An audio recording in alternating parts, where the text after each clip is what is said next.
the video, and I'm not going to dance today. Well, I'm going to dance, but you're just not going to show it.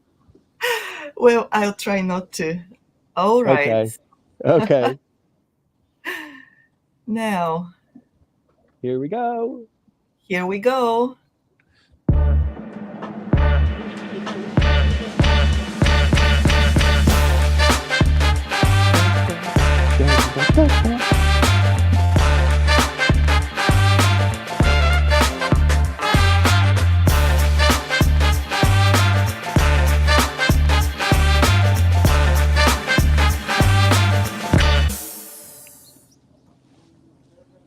And here we are. So that was the final. You struck. I'm sorry nobody could see you dancing. I couldn't see you dancing either, but that's how it is. So let's see how it goes. Life And is sometimes not fair. no, it's not. But thank you so very much for being there today and for being ready to, to do the briefing. To Thank everybody you. on Clubhouse and also who is watching us on LinkedIn or YouTube or even Twitter, this is Japan Expert Insights, Japanese Politics with Timothy Langley, the CEO of Langley Esquire, a consultancy firm, yes, in Tokyo. So you have met him before, I believe. If you haven't, this is the time now.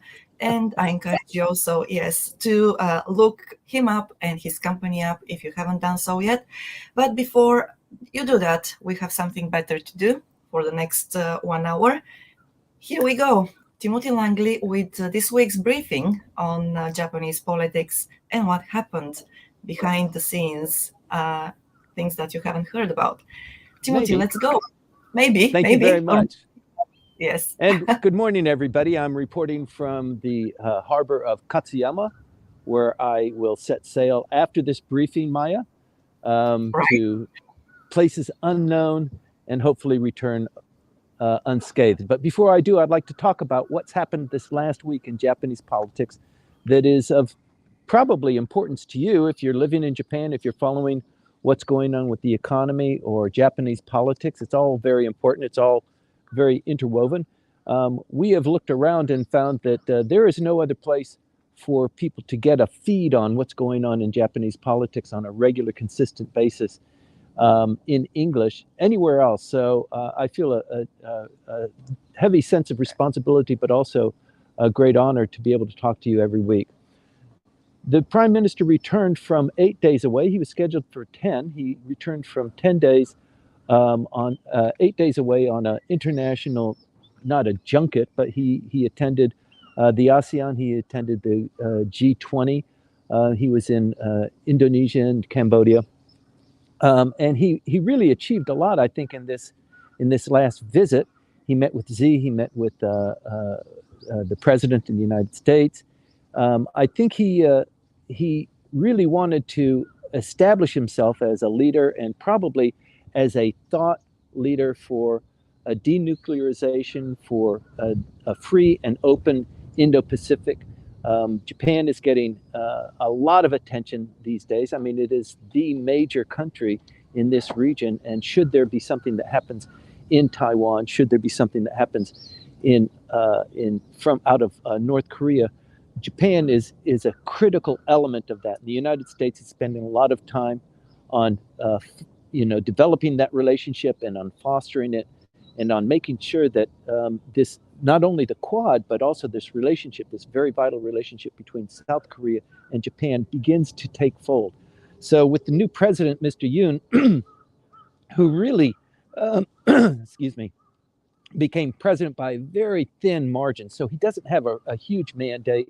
There are a lot of people that didn't vote for him that hold a continuing grudge against Japan and against the trade relationship between the country, and also this ongoing debate about paying for reparations for the people who were damaged in the colonial period and during the Pacific War.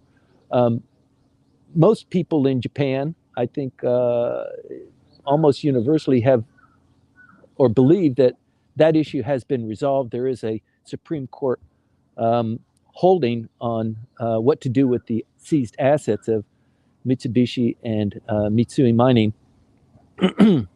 on paying for these repatriations. But that's just one of the many issues that are going on.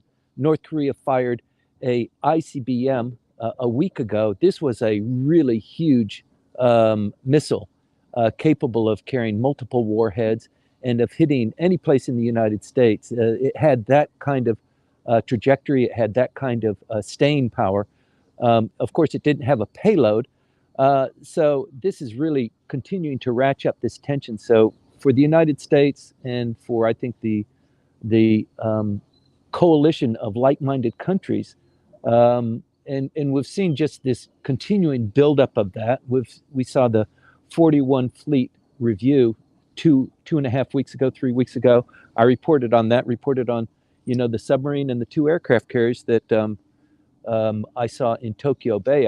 As I was out on the waters there, just unmistakable that this continuing buildup. The Japanese government has decided to increase their budget, as you know, for the defense spending from 1% to 2%, and there's been tremendous movement there.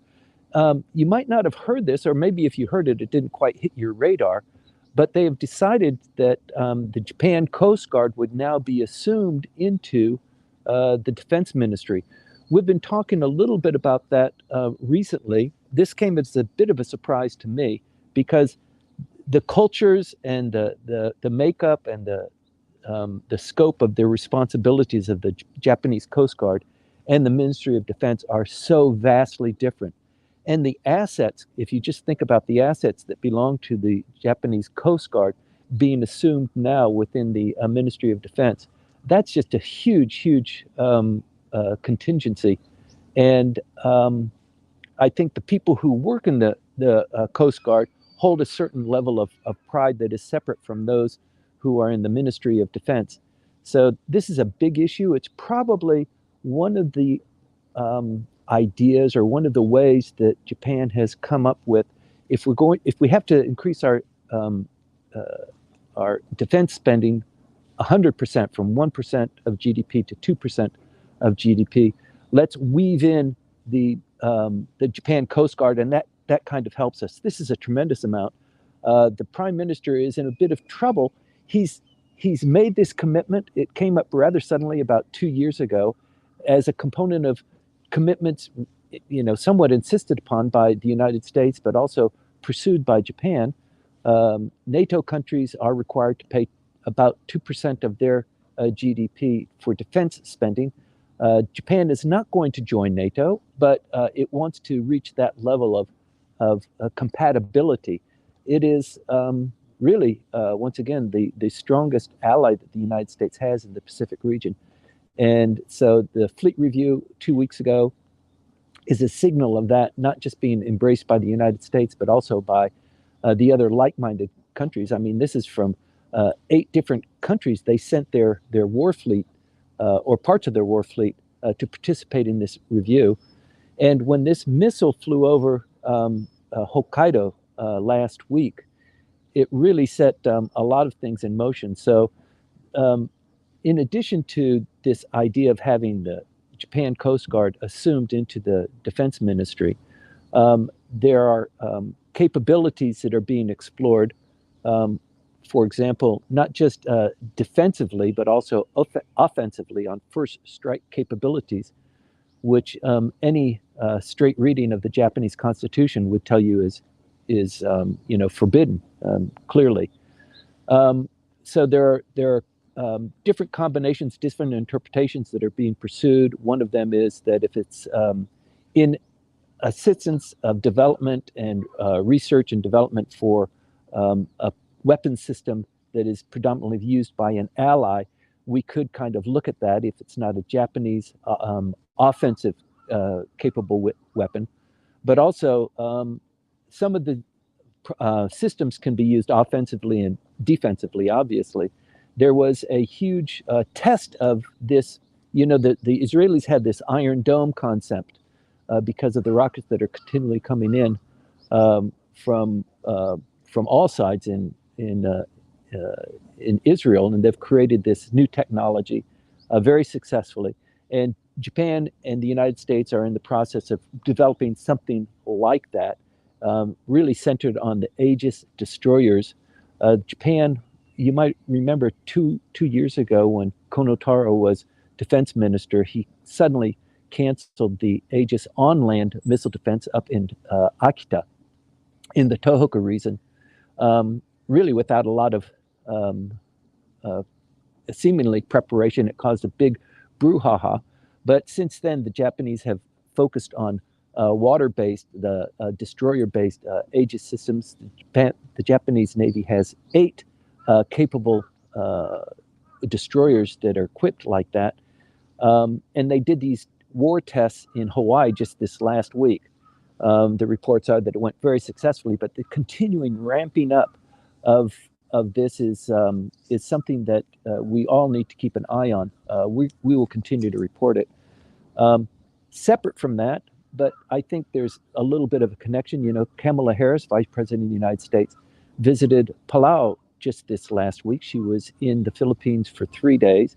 She met with President Duterte, and then she made a trip over to Palau and made a policy speech there. Interestingly enough, she made the speech not on the island of Palau, but on the deck of a boat. I think she's probably taking cues from us. She reported from the deck of a boat. It was a Philippine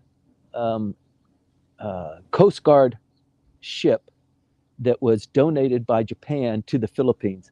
So that's interesting that that was her policy statement, made not on land, but on a boat in Palau, on a boat that was donated by Japan to the Philippine Coast Guard.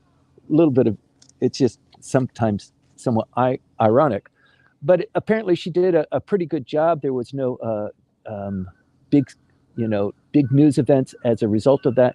She did once again reiterate the commitment of the United States to the Philippines and to these disputed islands. And probably as a consequence of that, or as a buildup to that, the Senkakus were, the Japanese reports said they were invaded. They were invaded by Chinese Coast Guard vessels. And these Coast Guard vessels come in every once in a while. Infrequently do they actually cross into the disputed territory. The waters are claimed by Japan, the Philippines, China, sometimes other countries as well. But everybody's dealing with that very delicately because it is a bit of a trigger point. And so for the Chinese to make incursions multiple times this last week is of significance. And so they had an emergency meeting. They called in the Chinese representatives too to voice their displeasure. One of the Chinese Coast Guard ships carries the largest armament that is capable on these kind of Coast Guard vessels. So that also made a little bit of heat within the Prime Minister's office. But like I said, the Prime Minister was off for 8 days. He comes back. He came back in time for our briefing on Saturday, and then on Sunday he was pretty busy. He left in a little bit of turmoil. He had already accepted the resignation of his second minister before he left, the justice minister.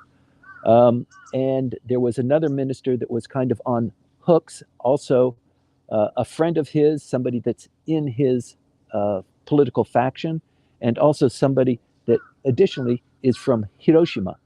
And he didn't really want to pull the plug on this individual, but he eventually had to. And Mr. Terada tendered his resignation on Sunday, right after our show. So I don't know if there's a connection there, but I predicted that it would probably be on Monday. The Prime Minister didn't want to go in to diet hearings on Monday and have to deal with this issue again. So you might recall that the diet is in an extraordinary session. It is supposed to end on December 10th. Today is the 27th, so there are just a few days left in this session. They still want to pass several important laws, several important bills, and they are just so behind the time. And they're behind the time because of, number one, the resignation of these ministers. This is really significant and hurtful to the Prime Minister. It hurts his standing. and it hurts his ability to get things done because the opposition is unified in pointing the finger and insisting on an explanation. If we don't have an explanation that we can appreciate or that satisfies us or actually forces somebody to, spill the beans and then resign, we're just going to keep hammering you. And as a consequence, the prime minister just looks weak. The bills, they had 60 bills that they promoted that they wanted to pass this session. There's no way that they're going to be able to hit that. But there are a couple of issues that are also being attacked by the opposition party that are contained in bills that he wants to pass this session. And the opposition is saying, we're not going to talk about that until we finish this discussion about the campaign funding and about the relationship with the Unification Church that this particular minister has. So hot on the heels is Bunshun. You know Bunshun, it is the weekly magazine that talks about all of the things that the polite press doesn't want to talk about. I go through it every week so that you don't have to. But it is kind of the counterweight to what's going on in contemporary journalism. It reports on those things that people are too polite to talk about, or that the government basically punishes you if you do talk about it. So there are a lot of issues like that that are kind of under the surface, like the Dentsu scandal, like what happened to Morimoto Gakuin. All of these things are quickly swept under the rug, but Bunshun is out digging them up, sometimes in a kind of inappropriate way. But the scandals with the ministers, there's been 3 now. The prime minister has lost 3 members of his cabinet in 1 month. That is unprecedented. And it really shows the shakiness of the prime minister's administration. We didn't expect this. He came on a clean platform, surviving the 1-year term of Mr. Suga, but he was really hit hard. He had a couple of good months just when he became prime minister. He made a lot of promises. He talked a big, story about the new economy, about startups, about the economy, about that sort of thing. And things began to really go south. He was looking forward to a great boost in the election of the upper house. Half of the upper house goes for election every 3 years. And this turn came about 4 months ago. And on the last day of campaign, that's when Mr. Abe was assassinated. And this whole issue with the Unification Church just blew up in his face. He's been continually going down. He had a little bit of a blip in his approval rating about 4 weeks ago. It stayed steady for about 2 weeks, and it's now taken another hit. We are now in the high 20s in the approval rating, but his disapproval ratings continue to go up. There are a couple of reasons for that. He's trying to address those. He's going overseas. He's talking with world leaders. He's making pronouncements about, what Japan is going to do on the world stage. This is his forte. But domestically, he's really suffering. His approval ratings are now in that kind of danger zone. And the things that he has to do to push that up. So he's compromising himself by trying to get that those numbers up. He wants to survive as prime minister. He doesn't want to reshuffle the cabinet. He doesn't want to have a snap election. Both of those options are being talked about very heavily now. The snap election scenario is that once the Diet closes on December 10th, I think it might be extended actually a little bit later into December.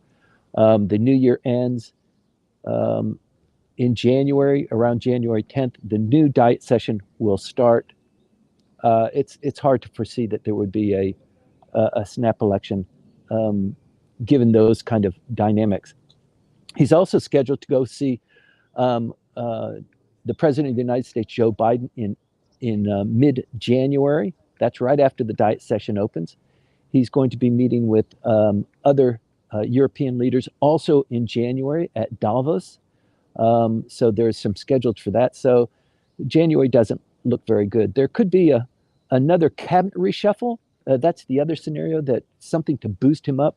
But I think the public would just see that as a ploy to clean things up. And also, he replaced one of his ministers the minister that he accepted the resignation of last Sunday. And already this minister is beginning to suffer a little bit of heat on his campaign funding as well. So you never know, even if you have a cabinet reshuffle, that the new members that you've brought in are not suffering from issues that were not quite revealed to you when you were asking them if they wanted to be a cabinet minister. And of course, they're going to say yes. And of course, they're going to hope that you discover all of the dirt that's under the rug. And that's what's happened now with Minister Matsumoto. And he's going to catch some heat this week because of his political funding. We can talk just a little bit about that, how these things happen with Bunshun digging these things up and particularly attacking the prime minister. Sometimes the best way to attack the prime minister is through deflection. You don't attack him directly, you attack the people who are supporting him. And that's what's going on with Minister Matsumoto, who has been in office for 1 week as of tomorrow. And what happens with him is political donations. And I think those of you who know me and have been following this channel know that I attend these benkyokai for members who I've had long relationships with. I've been doing this for 40 years. So some of these people I've known, they're diet members now. They were diet secretaries when I was a diet secretary. So we stay in touch, and I contribute to them their efforts by joining their benkyokai or hagimaskai. These are different ways that the political parties and the factions generate political funds. They hold a briefing or a speech. They serve you a breakfast or a lunch.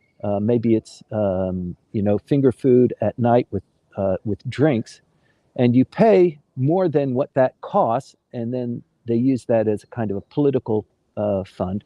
With Mr. Matsumoto, what he's been criticized of is the number of people who signed up for his event, for his benkyokai, far exceeds the capacity of the hall. So they're attacking him because that's clearly he's packing the receipts. And the second one is that there are more people who have signed up than the receipts represent. So something's going on there. They're digging through that. With Mr. Terada, who happens to be in the prime minister's faction, he was grilled because of the receipts for campaigning. And under Japanese law, for the receipts that you pay, it's like if you take a taxi or you go to dinner here in any company, you want to be reimbursed for that. There are certain details that have to be there. And for the politicians, it's a little bit more finely detailed. You have to state, who made the payment, who was it to, what was the purpose of that. And for Mr. Terada, he had maybe $1 million, $1.5 million yen worth of receipts that weren't completely filled out. And so he was hammered on that. That doesn't seem to be a capital crime to me, but since he was in charge of internal policies and ethics, that really brought him down. And I think that there's a little bit of revenge going on there because Dentsu was leaked just after that. Some of the information that the prime minister's receipts weren't all rosy either.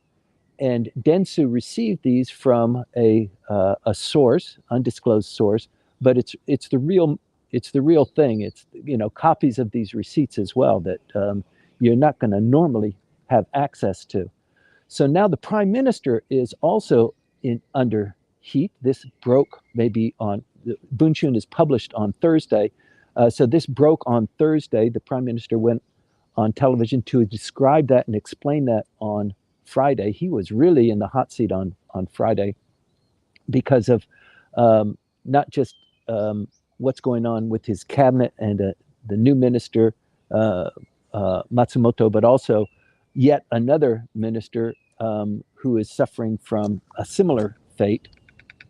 And the prime minister was grilled on 94 receipts that were released through Bunshun. So he believes he dealt with that on Friday. He believes he dealt with the explanation on what he's doing with his ministers and his cabinet. But now Reconstruction Minister Akiba is also in the hot seat. He touched on it on Friday, hoping that the opposition parties would accept that explanation. They're not going to. Monday's going to be a very hot day for him, and he's got a lot going on to deal with that.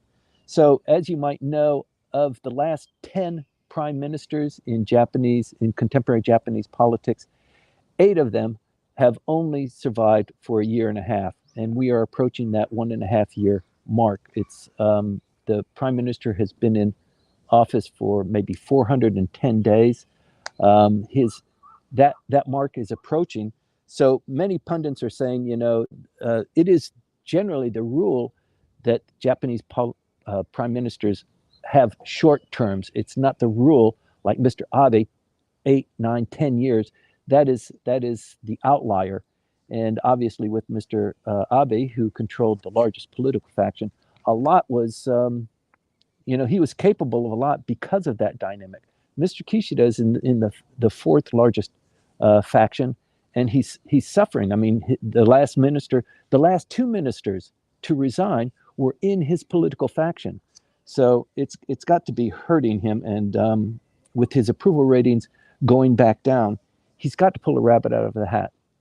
One of the bills, so there are a couple of bills of the 60 that the prime minister wanted to pass, the LDP wanted to pass. One of them was on the supplemental budget, and one of them was on what we're going to do with the Unification Church.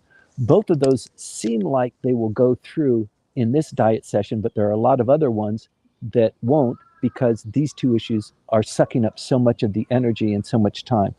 So let me see, with the Unification Church, they have come to terms with selling products to people who believe in the church followings, buying these statuettes that contain some sort of embedded spiritual power, and spending hundreds of millions of yen on that. So they've come up with they're actually considering a law on hammering this down, so that people who are under the influence of mind control, this was a big issue this last week, evidence of mind control that they were overwhelmed with from the church. This is what you're going to do, and you're going to save generations of your family by dedicating this amount of money.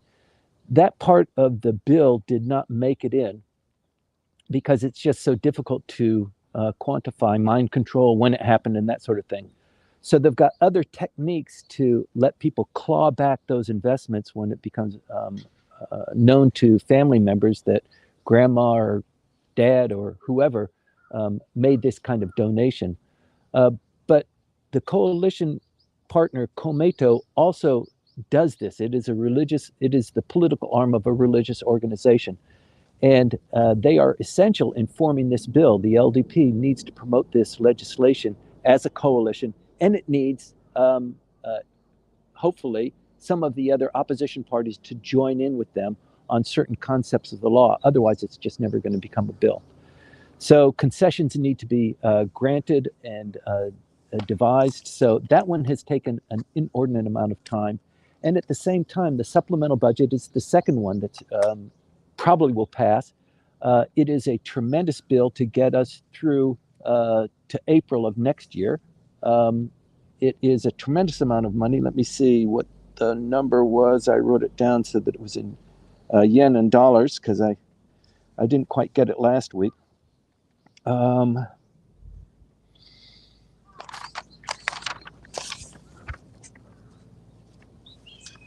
Well, I can't find it on my notes.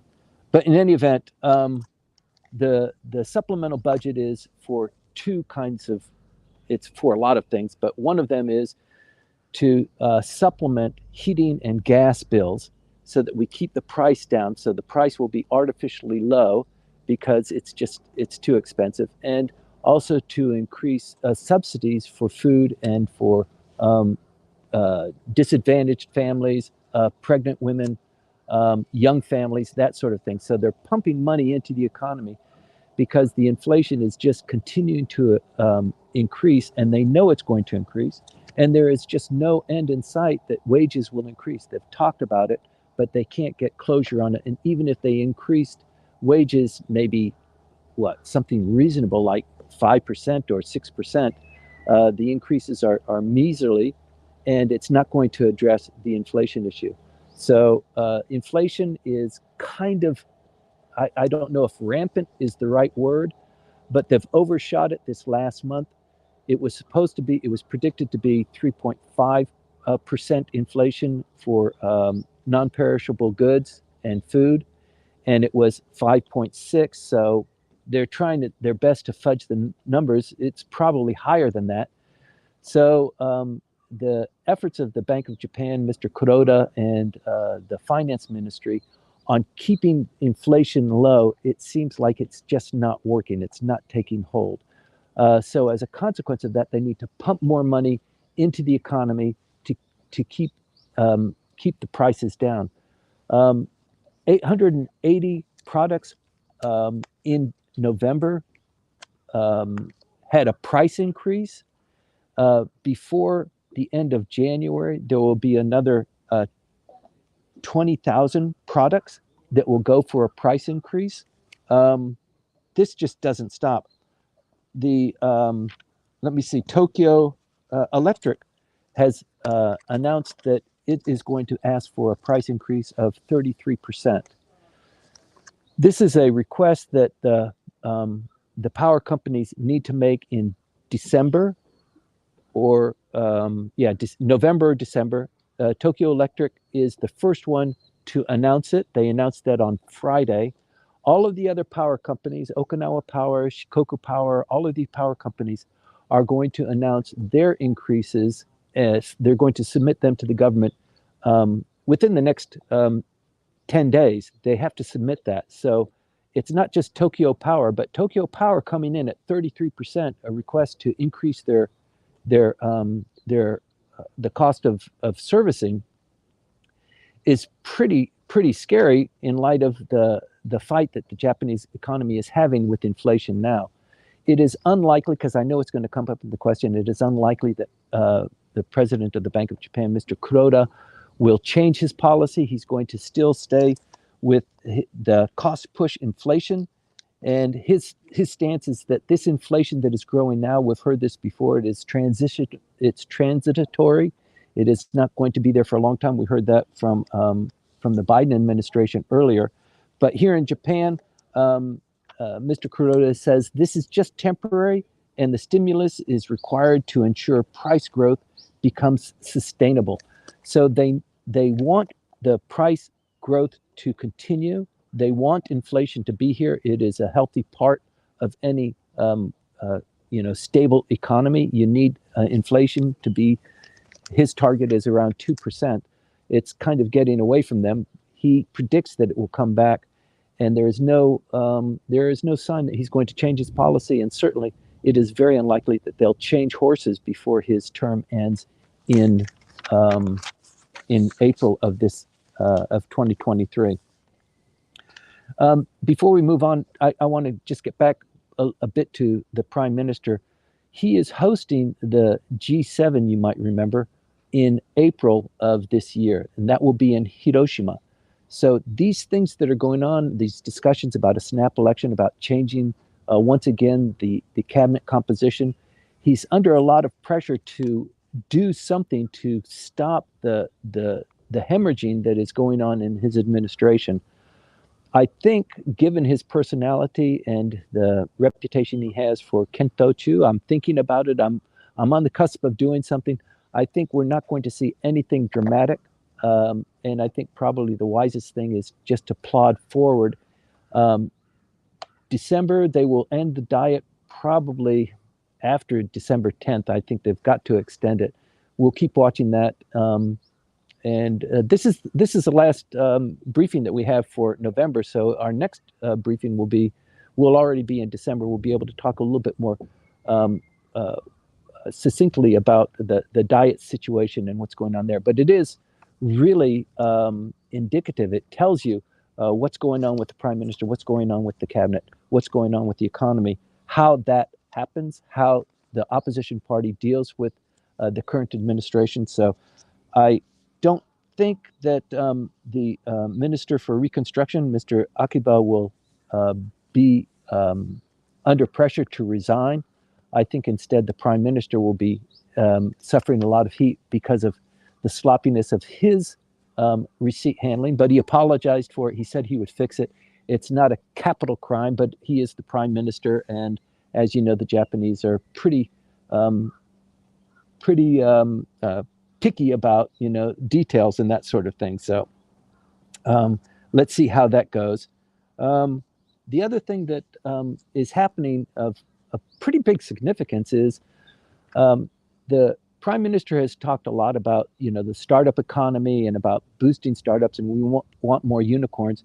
It seems that the governor of Tokyo, Koike, has really taken the banner there, and she's made an announcement just this last week about really hammering down on helping startups. And this is significant because one of the reasons why startups, there's a lot of reasons, but one of the reasons why startups, they get launched, but they don't really have much of a livelihood to survive very long, is because the Japanese government on their procurement tends to go with the big guys. They like stability. They have this relationship, a long-term relationship with the big houses, the former houses that the corporations that ruled the world when Japan was in the economy, in the bubble economy.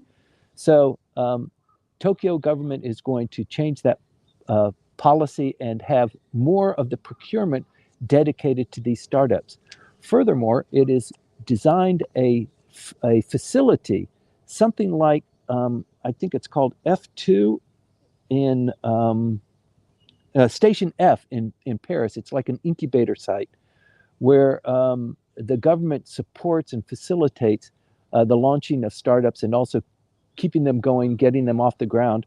And so she has put her stamp on this to encourage and to promote a tenfold increase in startups in Tokyo.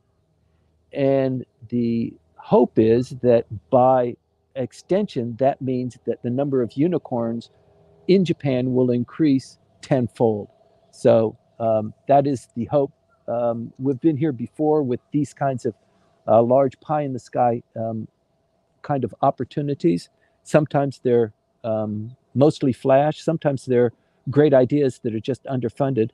But of the 1,200 unicorns that exist in the world today, only 6 are in Japan, and increasing that by tenfold is a pretty big stretch, I think, under any conditions, but particularly with the economy as it is right now, and inflation being as it is, and also just the geopolitical dynamics. But anyway, it is an aspiration. Having the governor of Tokyo stand behind it is a pretty big deal as well. We talked a little bit earlier about things being swept under the rug. And there are 2 issues that have come up. One is the Dentsu scandal, but the other is, you might remember the Morimoto Gakuen scandal under Mr. Abe. This was a piece of land in Osaka that was sold to a friend of Mr. Abe to build a school, an elementary school, and the land he was able to purchase, he got for pennies on the dollar. And it caused a big investigation, and it turns out that the honorary principal of the school, the chairman of the school, was Mr. Abe's wife, Akie. This really grew into a huge scandal because you're not supposed to sell state-owned land, so state-owned land, at a discount. And if it is, there's got to be reasons behind it. The fellow and his wife who purchased and who were constructing this facility, it's just a huge scandal for Mr. Abe. It kind of was breezed over, but in the layup and follow through for that, one of the ministry's officials in the finance ministry killed himself. And he was the person who was in charge of doctoring the books. And his wife sued the Japanese government because his suicide was caused because his boss, a fellow by the name of Sakawa, had insisted, you have to do this, you have to change these numbers. And he was a bureaucrat. And for anybody that's worked in Japanese government or in that kind of political world, the Japanese bureaucrats are of highest quality, highest ethical standards. Their career and people who are graduating from the best universities, that's the place they want to go. They want to go into the government and work into the ministries, and all of the ministries, probably the finance ministry is the most elite. Maybe the FSA is up there too. But in any event, this fellow was a career diplomat, 54 years old. And after being under the pressure of changing the documents and being forced, he refused actually to change the documents. He was forced into overtime, a year of this, and he finally killed himself. The wife sued, and the court just released their holdings just this last week that they denied her claim for 16 million yen in damages, 16 million yen for being suicided as a consequence of this incredible pressure that was brought to bear on him. Mr. Sagawa went on to become the commissioner of the National Tax Agency as a result of that, maybe as a political reward, but as a result of the suicide and the scandal that also caused. He resigned from that. I think he's still a bureaucrat now. I don't think he was kicked out. He still has a job. But the court denied that claim and said that even though Mr. Sagawa had inflicted a lot of pain on this individual, Mr. Akagi, he wasn't solely responsible for it, and therefore the Japanese government doesn't have to pay. So that's, you see these things happen and nobody becomes responsible for them. It's the Borg is responsible, so nobody is to blame. The second one that's happened is Dentsu being raided this last week. It's actually been building for quite a while. One of their senior executives, a fellow by the name of, let me see, Takahashi, Haruyuki Takahashi, retired from Dentsu and set up his own company. And he was the central figure in assisting the Olympic Committee to parcel out bids for security, for venue promotion, for lots of different things. And it turns out that he assisted on forming this kind of quiet group. They made decisions on the golf courses, as you might kind of suspect. Not a lot of documentation going on there. A coalition of maybe 20 or 25 different companies, a consortium of one, and parceling out the events for the 26 events that are in the Olympics, the Paralympics, and all of the practice runs that lay up to it. Hundreds of billions of dollars were spent on that exercise. And Dentsu was something of a kingpin. At least, we know that Mr. Takahashi was something of a kingpin in getting those and parceling them out and setting up what the rates were and getting the fees for that, and probably making a very hefty sum as a consequence of that. This story broke this last week because one of the other companies that was involved in that, ADK, a very big publication and marketing firm, went voluntarily to the Financial Services Agency and kind of spilled the beans, hoping that they will get leniency. So now all of a sudden the door is open. What Mr. Takahashi did, the golfing, the details. So there's a lot of blood to be spilled there because they're singing like a canary. Let's continue to watch this and hope that it doesn't end like the poor wife of Mr. Akagi, who killed himself after suffering for a full year of this power harassment from his boss. Dentsu is always involved. Dentsu is probably the only company that can pull off something like an Olympic event. I mean, there's Dentsu, and then there are 3 or 4 other Dentsu-like publicity and marketing companies, but Dentsu is by far the largest. Dentsu is the largest PR firm in the world, in fact. So they do have a lot of pull. Not everybody is implicated in this, but I think it's going to cause a lot of trouble for Dentsu. Many people have said, this wouldn't happen if Mr. Abe was alive, because Dentsu was very involved with, Japanese politics, and even Mr. Mori, former Prime Minister Mori, who was the chairman of the Olympic Committee, you might remember, was the chairman and the leader of the Abe faction before it became the Abe faction. Previously, it was called the Mori faction. So, power just begets more power, and this kind of incestuous relationship with big business and politics, it just comes up, and even if it's not completely accurate, it has this smell of it that causes people to distrust and dislike certain politicians and certain political parties. And always the LDP is kind of in that zone, because the LDP has been the party in power for almost the entirety of the post-war period. So they do have deep roots. They've got deep connections. Business and politics always works hand in hand. And it is a fact of life that political parties and politicians need money to get things done, to promote their issues and their concerns, and to continue to get reelected. There are legitimate ways that they do that. One is by having these breakfast briefings, and they get a little bit off the top.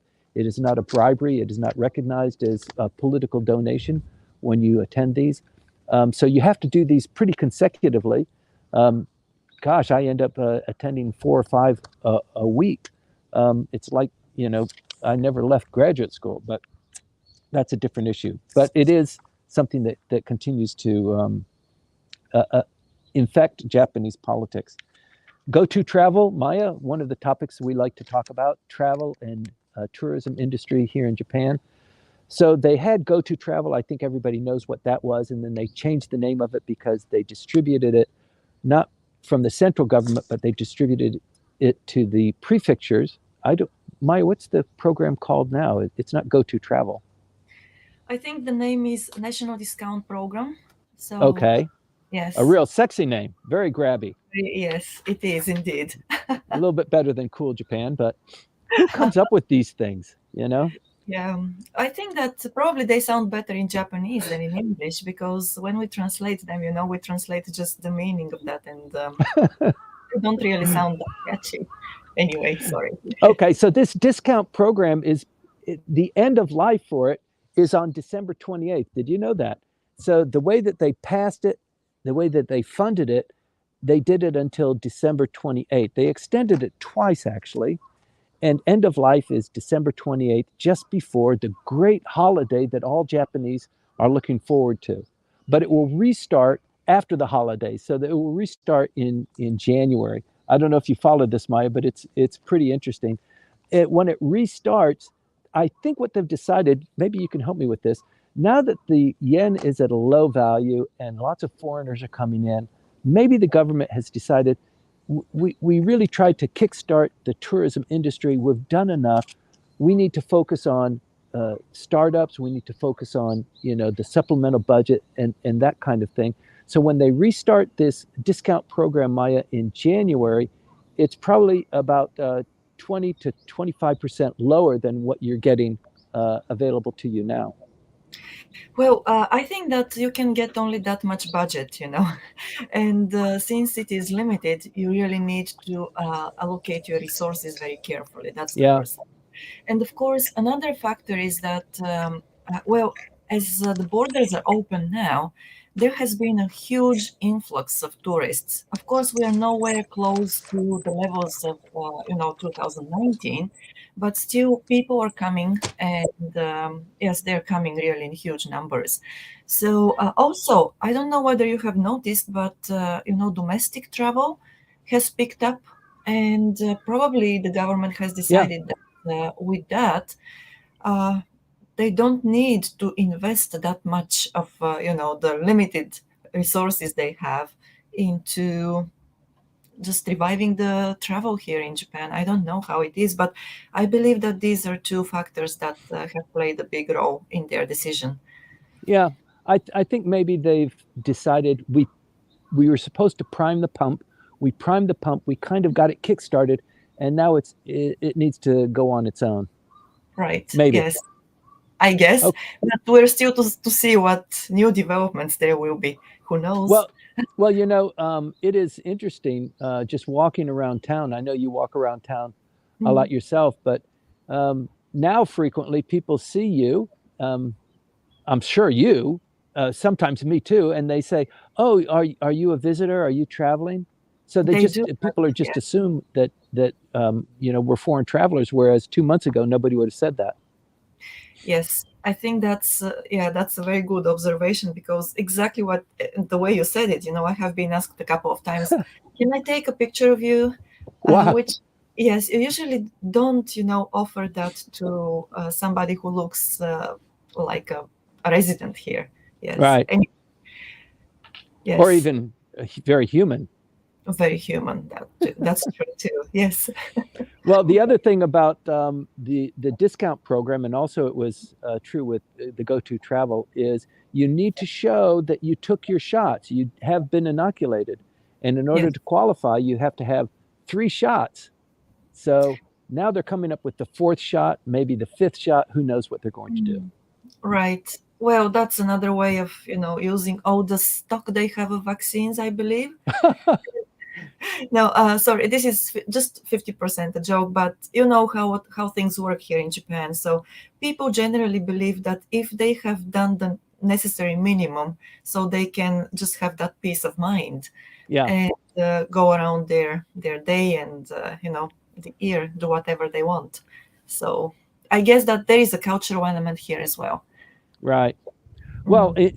in that line, Shionogi also received approval for their new drug, a domestically produced drug for COVID infection. So, um, now the Japanese will probably have their homegrown rather than, boy, don't they hate it, having to pay for a foreign product in Japanese yen. The price has gone up, and the amount of money that is being spent so that everybody in Japan can get inoculated, it just must really drive people crazy.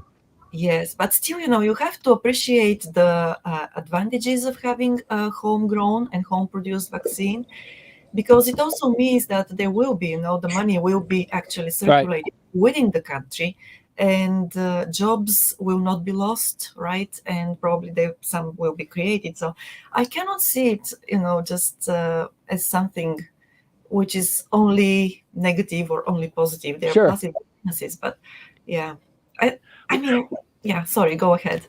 No, I was just going to say that Japan has been built on an export model, and with the yen at the value that it is now, their inputs to production are, especially the food products, are almost all coming in from overseas, and they need to change that. They need to change that at a time when the demographics are not really in their favor. The number of people that are actually working manufacturing and in the labor force is declining. So they're really getting hit by a double whammy. They need to produce more at home.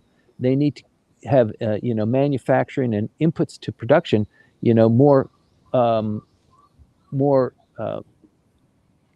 naturally here in Japan rather than, for example, the LNG gas and the energy costs, which are just Japan has so little of that. Right. Yes, I cannot agree more with you. That's about it for me today, Maya. The sun is shining on my face, and Mount Fuji is glistening and becking across the bay. So um, let's wrap this briefing. I don't have Yes. anything more to add. Well, there's certainly a couple of questions for you waiting. But let's move to Clubhouse and let's do the Q&A there. So thank you, Timothy. I'll Great. see you there then. Okay, thank you. Thank you, everybody, for tuning in. See you next week. See you.